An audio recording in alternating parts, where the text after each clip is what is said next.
So, hi, good morning, everyone. So, we have another episode of Hands That Rock the Cradle with us. This is Meenal, your host for today, and we have a very special guest with us, a very special mom with us. She's a mom of one. Her name is Survi, and she has this beautiful page of Instagram. Survi, could you please tell us more about yourself and how you have been helping new moms about through your pregnancy experience, through your experiences? Please let us know. First of all, I would like to extend my thanks to Meenal for inviting me and for giving me an opportunity to share my motherhood journey with everyone. My page is on Instagram and it's called Mighty Munchkins. So the reason I started my page was because I had my baby at 27 weeks and which is like almost 6 months, 5-7 days. So it was a very tough journey, and my baby was born in the peak of COVID, second wave. Okay. So there was a lot of struggle, challenges. He stayed in the NICU for 70 days.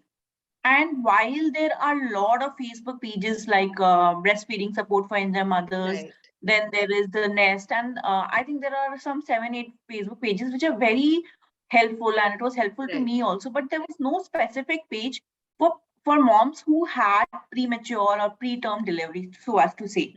So that is why my husband told me that you should start a page and share tell the world about your experiences. And secondly, also I breast pumped and provided breast milk to my baby for 1 complete year. So even in India, the culture of breast pumping is not prevalent.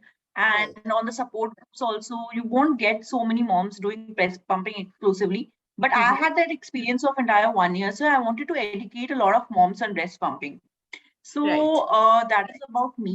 And apart from this page, I am into a full-time corporate job. So Okay. I work with Ernst& Young.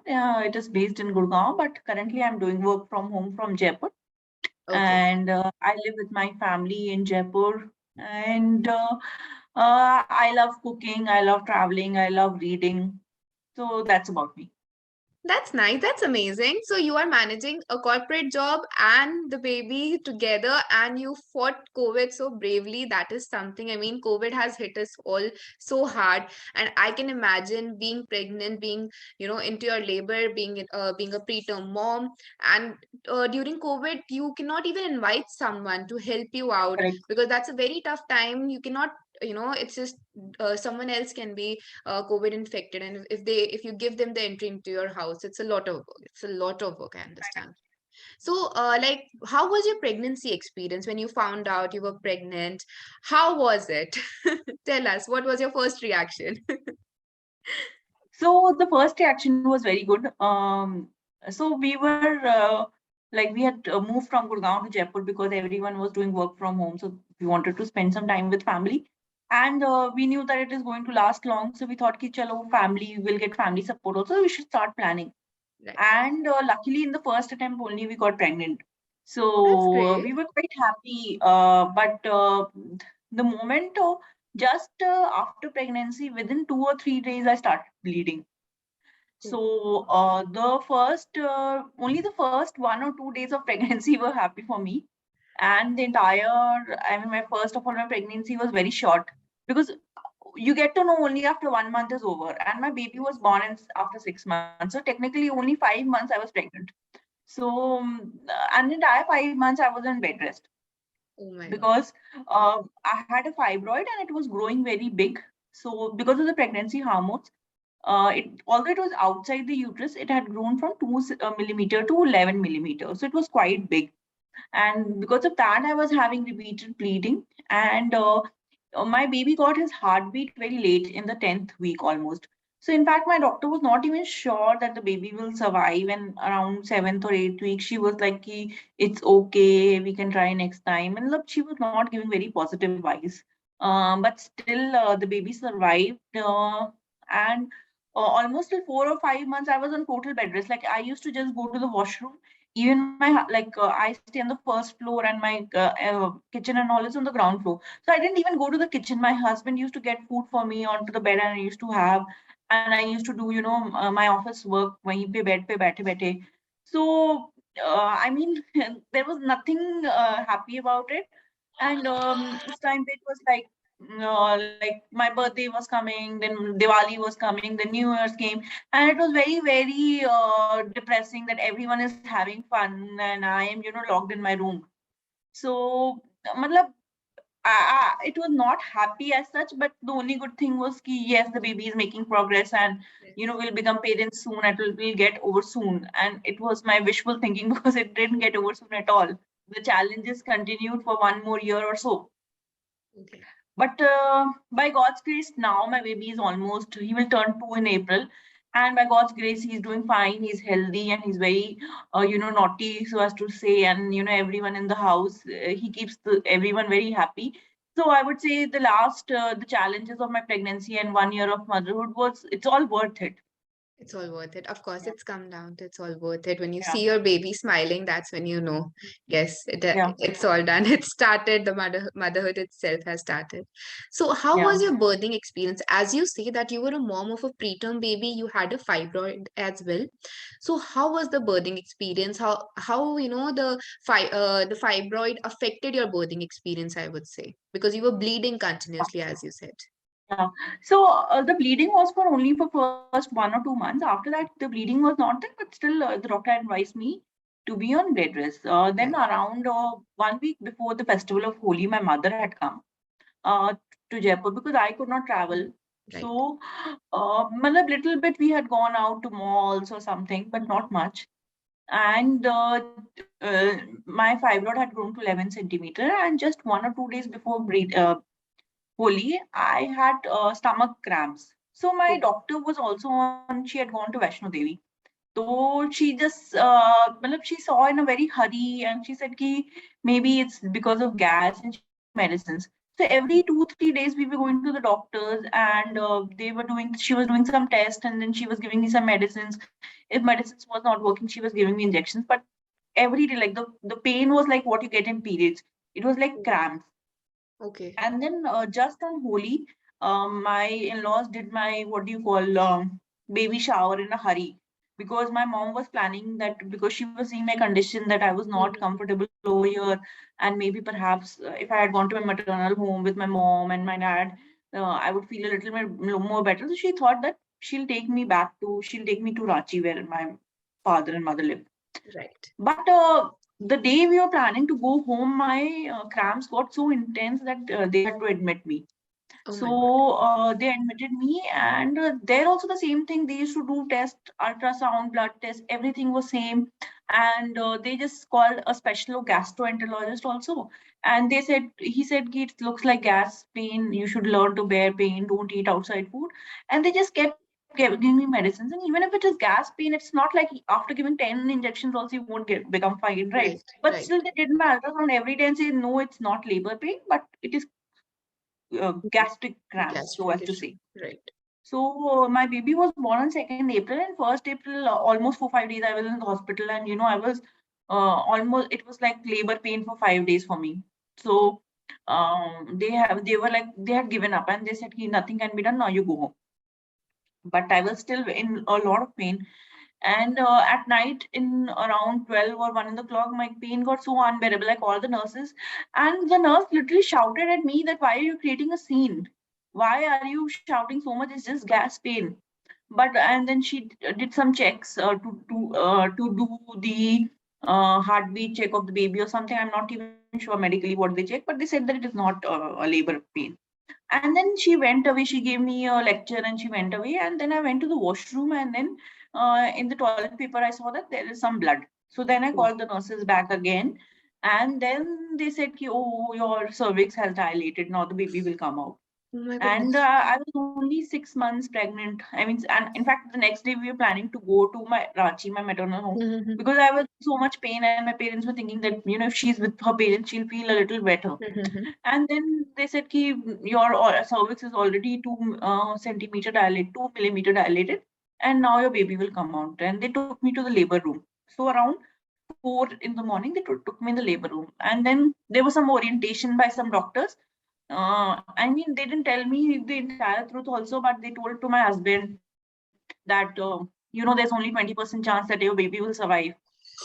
and all those things. And then your baby can be born with a lot of long-term disabilities or any neurological challenges and all those things. And but my husband didn't tell me a lot of truth. He just said that everything will be fine, and you just matlab, be brave and be calm. So, Right. and then they gave me some steroid shots. They said that although you're in active labor, we want that at least 24 hours because they had given me some steroid shots. So if Hmm. the baby is not preterm, you give you steroid shots so that the baby's lungs become a little mature. So they wanted the baby to be me in my womb for at least 24 more hours, but within 6 hours, by 10 o'clock, my cervix got totally dilated, and he was born through vaginal delivery. And luckily, the NICU, which is the neonatal intensive care unit for Mm-hmm. preterm baby, Right. was very strict. So he was born at 910 grams. Then they took him to, and the labor room was on fifth floor, and the NICU was just on the fourth floor, and the NICU doctors were brilliant. Right. And they took him to the NICU, and next 70 days, 70 days, he 70 stayed in days. the NICU. And you would remember April or May 2021 was the peak of Yes, it was. COVID. COVID. And yeah, Right. and in those 70 days, I got COVID also. My entire family got COVID. And there was a time when I had to breast pump and give, send my milk to the hospital. But there was no one that could carry that milk because my husband had COVID, my father-in-law was in the hospital, my brother-in-law was having bad COVID, I was having bad COVID. So we literally had to call our neighbors or my co-sister's brother. We used to had to take help from them that they could come home to me. I used to keep the milk pouch outside, sanitize it and everything, and they would go and drop it in the NICU. For 25 days, no one met my baby. So, I mean, it was the toughest time that I have seen It in my was. entire life. And then after 70 days, he came home. And after that, also, it was very tough because we had to follow a very tough schedule of what was given in NICU. We had to, I was always pumping every 2-3 hours. There were sleepless nights. And then every feeding session used to go for 45 minutes. So, uh, at least first 4-5 months were very tough, a lot of sleepless nights. And I used to be very anxious that my baby is so lean, will he have any all those things. And then eventually he did get better, and now it's all history. Of course, now it is. But as you said that for the first few months when the baby came back home, and of course you met him for the first time, I would say after so long. Mm. How No, was no, it? I used to meet him in No, NICU. but during the COVID time, during the peak of when you had Ah, COVID, you were not able to meet him. And this, yes, like, correct, correct. to battle postpartum, they say breastfeeding is a very good medium for the moms to battle postpartum and blues and all. So how did you manage it? You are having COVID, you have just given birth, the baby is in the NICU. How was how did you manage all of that? What was the one thing that kept you going? So, so when my baby was born, we had asked my doctor that how much time will it take for the baby to, come back home. So he said mostly 40 days or 45 days. Most babies will stay who are born in 27 weeks. Mostly you should come home. Mhm. But he was having a very hard time in the NICU. First, uh, 2-3 days he was on ventilator, then he was on CPAP. Then at least for 50-55 days he was on oxygen support. So I just asked my doctor one thing is ki what can see I have given everything to God and to you to save him. But what is it in my hands that I can do? So he just said one thing that you can give him breast milk. That is in your hands. So that is the thing that kept me going. And I researched a lot about breast milk. Like I went through every post on what was there on Facebook for all these breastfeeding support for Indian mothers. Then I had joined some preemie groups. They are not from India, but most of the mothers are from outside. So little because I had a lot of free time, right? I had nothing to do. I was on the bed. I mean, Right. I was sick and I had nothing to do. And it was the COVID times. All I did was go through those Facebook pages and educate myself a lot on breast pumping. Then I used to pump every 2-3 hours, and even at the night I used to get up. Like I used to get up at firstly at 1 a.m., then at 4 a.m. So my entire day was nothing else. Just used to breast pump because, and it gave me some sort of relief that this is under my control and this is all I can do. So those 70 days, all I did was educate myself on breast pumping and breast pump and provide milk to him. And when I had COVID, it was like I had developed some super infection due to COVID. So they had these IVF, what do you call that, IVF thing on my hands. Right. And even with that, I was doing the washing and the sterilization because there was no help and all. Because otherwise I was used to be very conscious, because like 2 days my milk supply had dipped because of Right. some and because of antibiotics thing. Then I got so anxious that why my milk supply is not getting. Then even I took help of one lactation consultant. That time I actually there was an opposite problem that I had oversupply because I was pumping a lot. So a lot of things happened, and all those learnings led me to the decision that I should start this page. And there would be many moms who are going through my something similar to what I went through. And even if it helps one or two moms, the efforts on my page will be worth it. And I'm proud to say that not only one or two moms, at least thousands of moms have have like benefited from my journey. And uh, and it's all worth it to me. That's so great. I mean, you had all the support from your husband as well when you were the only thing that I think might have been disheartening was the behavior of the hospital staff at the point when you were having the cramps. And still you made it, you made everything count. That is so applaudable. I mean, that is great, and nothing could ever tear you down. This is what motherhood is all about, never giving up. It's all about the baby. So, when the baby came back home, tell us about how the first few days were. How did you manage all the things? Now that he's with you and you need to take care of him, there's no hospital staff available now. It's all in your hand. How was it? Yeah. So, in fact, we had actually called someone from Urban Clap, and they cleaned our entire house for 6 to 8 hours because we were very, very cautious. So, whatever steps they were taking in the NICU, you had to wash your hands for 30 seconds and that then touch the baby. And then they had asked us that we had to feed him every 2 hours. So, I used to pump, and there is something called pallet. So, we used to, it's like a spoon. So we fed him through that, and we had hired one full-time nanny because literally taking care of a preemie baby, at least in the first 6 months, you cannot do it alone. Right. So entire nighttime feeds I used to take care. So let's say you're starting feeding at 12 in the night. So at least till 12:40, 12:45, the first feed will go on. Then you have to burp the baby, and then even if he's like his clothes and all would get dirty, then you change the clothes. And then again after, then my pumping schedule will start. So entire night I used to be awake. Then morning 6 o'clock, that nanny used to come, and then she used to take over. And like my husband and my father-in-law, mother-in-law, they used to look over the nanny, and I could go and catch 5-6 hours of sleep. But even this 5-6 hours of sleep, I had to get up once to pump because otherwise my breast will get engorged. Right. But at least the good part was that the baby was kind of starting to interact with us, and little smile he was developing. So all those things used to fill our heart with so much of joy. And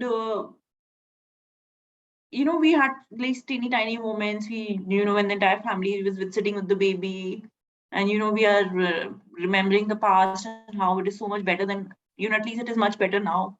And Right. what all we'll do with the baby in the future. So when the baby came, the first 3-4 months were tough.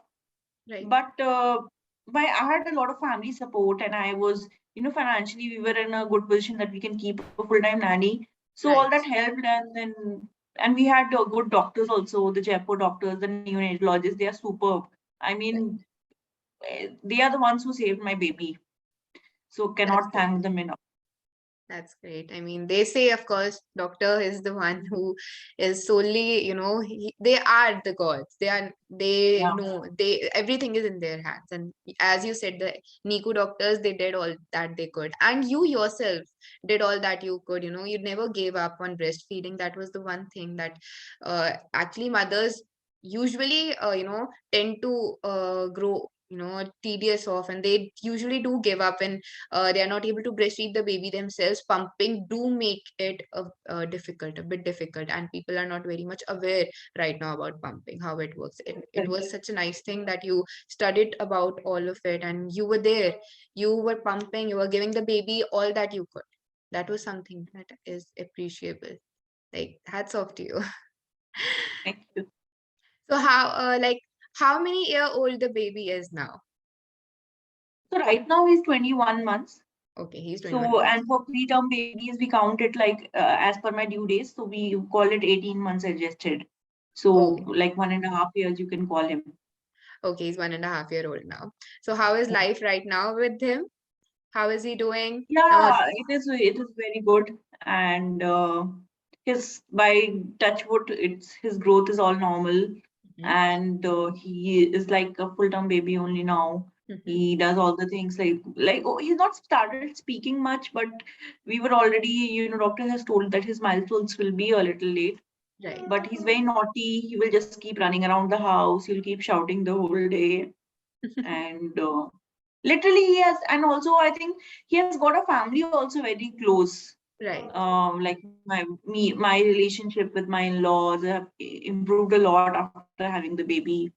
So I would say he's the apple of everyone's eyes, and everyone is happy because of him. Yeah. And That's even great. like if I'm having tough days, or at work, or overall frustrated with something, just by looking at him, life becomes so much better. and That's and uh, and he has gone through something so much, like being on the ventilator, being on oxygen support for 50 days, being without his parents for the first 70 days of his life. So I mean, he has gone through so much that he is a source of strength for us. We're just talking about what I went through, but my baby also went through a lot. of course. Yeah. And he could not even express his, I could express it to my husband or to my friends, but he was like, he cannot express his pain also. That is thing. Like, he is a survivor himself. He is a fighter. Yeah, he's a As you fighter. Yeah. So let's go. So, like, it is almost the end of our session today. I have a small, interesting part, interesting segment that I've added to our podcast. This is known as the rapid fire round. So I Okay. just have 4 questions for you, and you have to answer it like without blinking. Just whatever comes to your mind, you have to say it. Okay? Sure. Ready? Yeah. So my Yeah. first question is, one person without whom your pregnancy would have been incomplete. Husband. Husband. One food aversion, something that you hated whenever you would go near it during your pregnancy. Food aversion. Achar. Achar. Oh my God, people love it and you hated it. One I thing. actually never have. I've hated it all my life, and in pregnancy, I hated it even more. Oh my God. One thing you loved during your pregnancy, you couldn't live without Nothing was like fruits. it. Fruits, any particular? Mm. Yeah, guava. Guava. Okay. One habit that you developed during pregnancy that you would call it as a, you know, utterly different or unique habit that you developed during your pregnancy. Um, I told you my pregnancy was so short, just 5 months. Yeah, but still, There was nothing like even that. you were in the bed rest day. So bed But rest, one you thing must be doing something. one thing that I did in my pregnancy was that I did learn a bit about stock trading, and those 5 months I was doing derivative trading, which I left after the pregnancy. So only in those 5 months I did that. Okay, that's great. That's great. So that's Mm. all. These were the 4 questions that I had for you. And thank you so much for being such a great guest. Like, you are such a survivor. Your page is so amazing. Like, you have helped so many moms. That is one thing that has always been something that we have been promoting, that moms supporting moms is what we want. Like if we won't Yeah. speak about our problems, how would the others know that it is something common? Yes, yes, definitely. And I would like to thank you for inviting me. And I would just last message that I would give to all the mothers is don't be shy to seek help. You know, Yeah. be it your family, be it your friends, be it in the form of nannies or online help. There are a lot of support groups and Instagram pages these days from where you can ask help, and you never know that who would be going through something similar, and your problem Right. can be resolved much sooner than you were thinking. So there's no point just बैठ के रोना अपने दुखों पे. It's better to work on it and seek help. Thank you. Thank you so much, Survi, for for your exceptional inspiration. Like your story is so inspiring. You are an incredible mom yourself. Your baby is such a strong hero, I would say. He fought against all odds just to be with you and the family. And all the viewers who are listening to us today, I mean, this is dedicated to all moms all over who think that, things are not working as per you imagine. It never does. Life is full of ups and downs. And we have a mom here who herself says that, who herself have been through it. And you have heard her today. So it's all going to be okay. Thank you so much, Survi, for joining. Thank you. Thank you. So I Have a just want great, to take yeah, I just want to take a picture so that I can put a story on my page. That's surely, okay. surely. Yeah, sure, sure, sure. I'm not sure how to take, but